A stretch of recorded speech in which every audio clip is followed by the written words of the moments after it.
خبر شامل کرتے ہیں سرگودا سے ہمارے ون پلس نیوز کے نمائندہ ایم احسان الحق سے۔ آج سرگودا ڈسٹرکٹ بار میں انصر عباس بلوچ ایڈوکیٹ امیدوار برائے ممبر پنجاب بار کونسل سرگودا سے 2020 اور 2025 میڈیا سے گفتگو کرتے ہوئے کہا ہے کہ انتخابات سیاست نہیں بلکہ وکلاء کی فلاح و بہبود کی سماجی سرگرمیاں ہیں۔ میرے خدمات وکلاء برادری کے سامنے ہیں، میں نے ہر وقت وکلاء کا ساتھ دیا ہے، وکلاء کے لیے کام کیے ہیں۔ انشاءاللہ آپ کے قیمتی ووٹ سے کامیاب ہو کر پنجاب بار میں جاؤں گا۔ وکلاء برادری اور ہائی کورٹ بینچ کے قیام کے لیے جنگ لڑ رہے ہیں۔ اس موقع پر وکلاء اور خواتین وکلاء کی کثیر تعداد موجود تھے۔ میں نے دوستوں کی مشاورت اور حکم سے یہ منشور تحریر کیا۔ اس میں بطور ڈسٹرکٹ بار ہم نے کیا کیا کام کیے،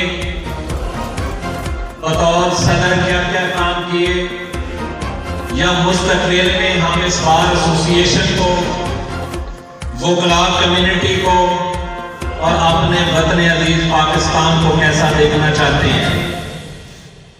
یہ تحریر کرنے کا مطلب، آپ کے سامنے پیش کرنے کا مطلب بھی یہی ہے کہ لوگ زبانی جھوٹ بول سکتے ہیں لیکن الفاظ اور تحریریں جھوٹ نہیں بولتی، وہ ثبوت کے طور پر پیش ہوتی ہیں۔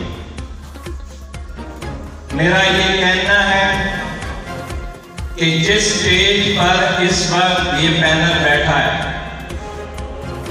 یہ میں اپنی کارکردگی رپورٹ کے طور پر میڈیا کے سامنے اور ممبران کے سامنے رکھنا چاہتا ہوں کہ یہ سٹیج ایک وقت میں 2009 میں لکڑی کے پھٹوں کا سٹیج تھا۔